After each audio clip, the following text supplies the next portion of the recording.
lately.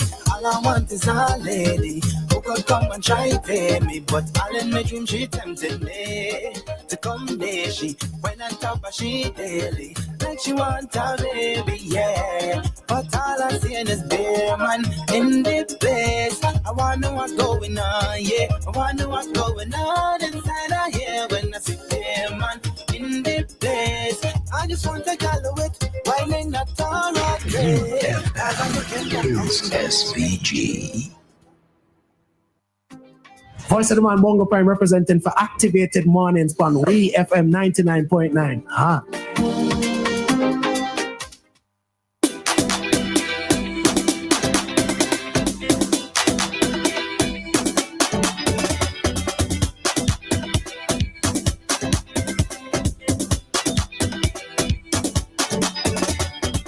It's Activated Mornings with Roleza and Dianna. It's the best part of your morning. That has been declared. It is so. Okay then. Good morning to you, SVG, wherever you are listening. It could be on the sea, on land. I don't think you'd be in the air and hearing us, but wherever you are, good morning to you. And I hope you are going to have a fabulous day today. This is Activated Mornings with Roleza and Dianna, just in case you did not know. And I am Dianna. Morning, Roleza. Morning, Dianna. Morning. Good morning to everybody. Hope that you are fine. It is month end. So you know what that means. You got no money in your purse. Why? Because once you're done budget, all your money done. I should be rubbing it in, right? That should be nice this morning. I'm going to try to be nice. Okay, let's start again. Good morning, everybody. It is the ending of October, and just wishing everybody a good day. That's how nice I am. I can be at this time. Okay.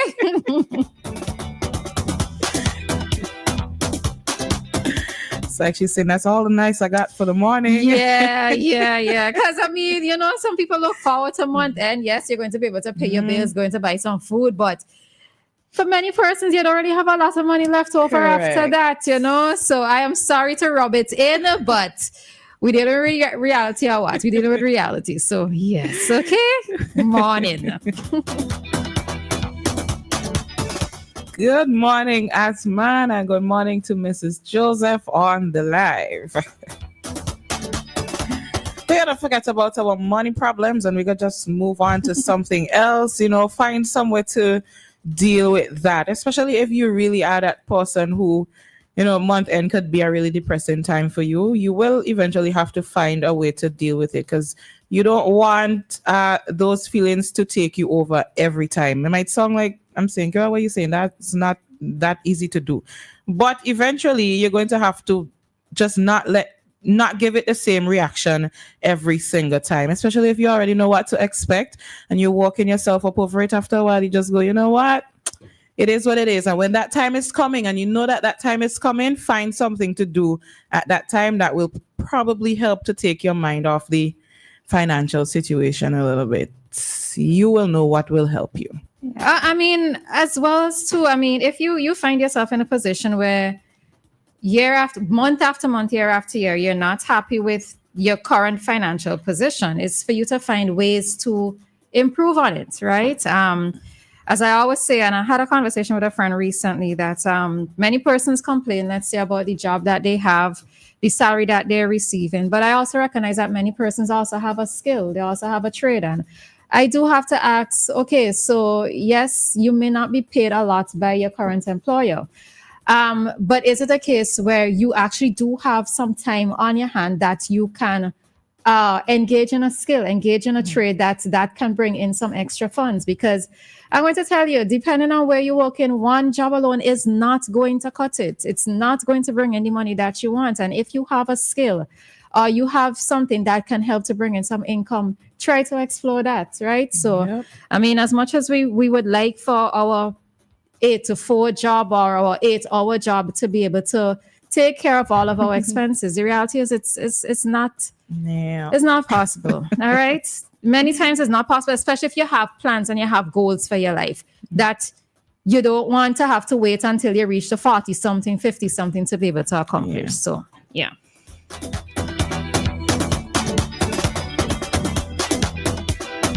And we move off of the money problems and we're going into another area this morning. So let's All right, take your mind off that. Yeah, but just before, let's do just a few prelims. So I know that with the announcement of the elections, social media has been busy. It has been festive. All right. So I just want to remind persons to take your social media, In bits. your digestion of social media in doses. All right, because I realize that some persons have become to get very heated. Based on certain posts, and well, I know that one of the topics we're going to go into, we'll talk about relationships in a sense. So, I mean, I just trying to encourage persons that if you know you're one of those persons who get hot-headed real easy over stuff that you see on social media, try to take them in doses, because now is the time when you are going to be absolutely overwhelmed. All right. Another thing that I want to touch on as well is that I noticed a billboard was destroyed, or part of it was vandalized. That one was belonging to Kisal Peters. And I mean, to the persons who engage in such activities, such as defacing billboards, destroying billboards, like what you're doing doesn't even make sense. All right. And the reason why I'm saying that is, okay, yes, while it is that maybe seeing a banner or seeing a poster of somebody who's on the opposing side may not be what you want to see. The point is, to a great extent, persons have already made up their minds who they're voting for. All right. So you tearing down a billboard, you defacing a billboard actually makes no sense. It proves nothing. All right. So, I mean, I don't want for us to have to go down the road of this election of the nasty politics. And I know that sometimes in the past we saw a bit of it and there was some improvement, but let's not go down that road. All right. Yeah, you might not want, this might not be the representative for you. I'm not just talking about the billboard in relation to Kisal. I'm going to be talking about other billboards or other things that you are going to be seeing. Just leave them alone. Just leave them alone. We know that this is all part of politics. We are in a very heightened point right now. So just leave it. You know, I mean, again, there is a lot of maturity that has to be displayed around this election season. So let's try to display some maturity. All right. We are sensible people as intentions. Let's not prove each other wrong in this case.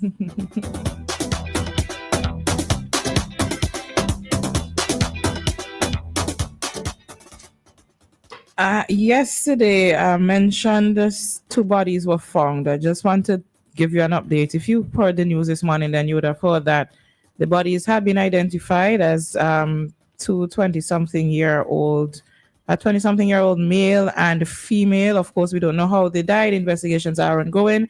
And as usual, if you have any information on that, you could share it with the police.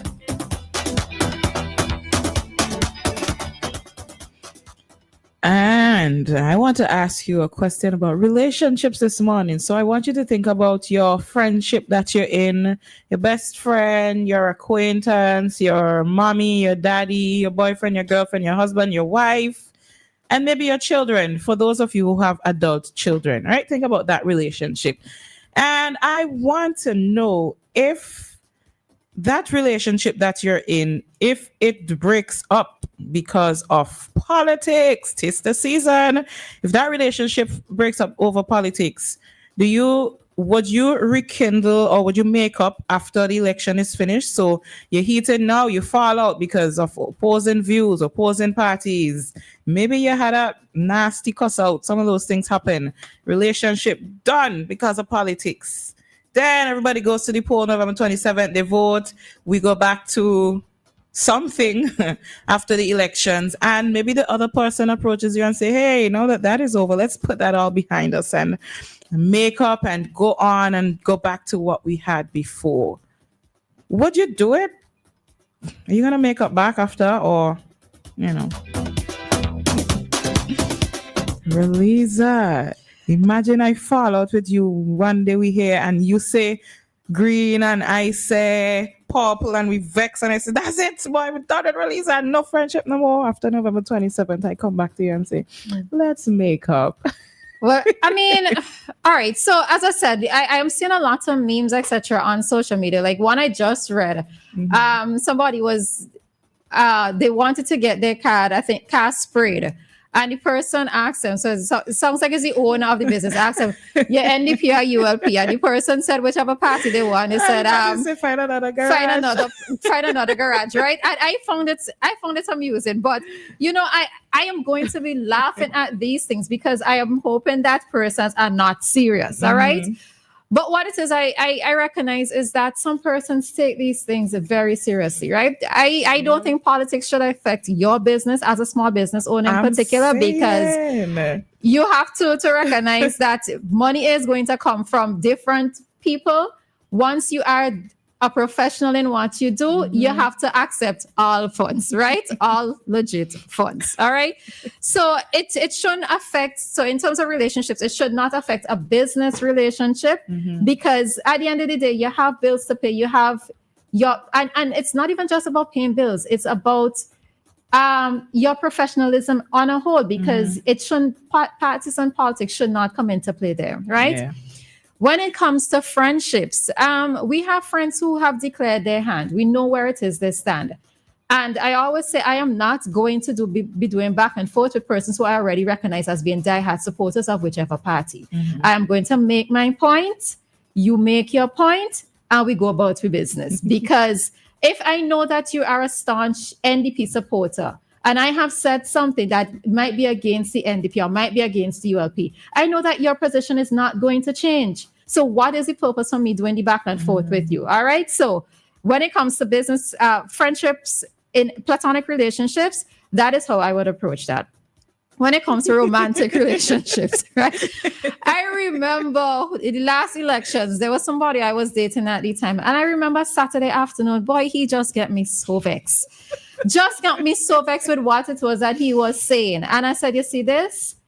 We got to talk politics after elections done, because I didn't want for me to end up saying something that was going to affect things in the long term, because there are times when my head it's hot, and it's just one of those things. Yeah. So I said we would deal with politics afterwards, because I didn't want to say something nasty or say something demeaning, and then the person could be taught in feelings right through, and then it could come back and blow back up in my face, right? So I think when it comes to relationships, whatever type of relationship it is, you have to be mindful and remember that this is just a season, right?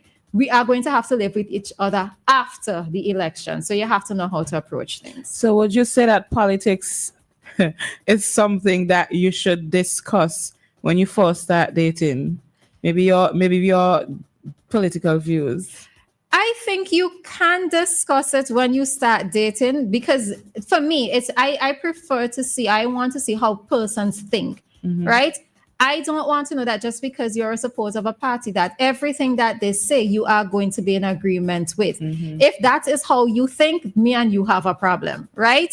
So I have no problems with that. But in terms of it being a decisive factor for whether or not a relationship continue, it should not be, because there's more to a person than just their political views. So true. Okay, then, as for me and my house, so wait, the question now. So if any of those relationships happen to break up because of politics, and the person comes back afterwards and say, let's make up, would you? It depends on what it is it said, right? Because I am going based on what it is that you said. And if it was something that, like when they say when people drunk, they just start the truth, right? I believe that when person's really upset is also when they talk the truth. So it depends on what it is that it was said. Yeah. Okay. All right. Then for me, I would do the same thing. It's according to what you did and what you said, we'll make up back. But I would definitely end certain relationships over politics, because some persons, like we talk about this maturity thing, some persons absolutely do not know how to conduct themselves when it comes to partisan politics, and I simply would not put up with certain things. I will distance myself, and like you said, according to what you said and did, I don't want to rekindle anything. It's all right. And sometimes we hold on to these friendships or these relationships as if thinking that they're the last relationship or friendship that we're going to have. Listen, I believe sometimes some friendships are for a season, and once you show your true colors, season done. All right, we move on. I honestly believe that. Okay, so we have to cut this conversation right here. If there is anything else that should be added, we will do that in another session because it is 7:34 and it's just a couple of seconds away from 7:35, and we need to head to traffic talk. Nothing else.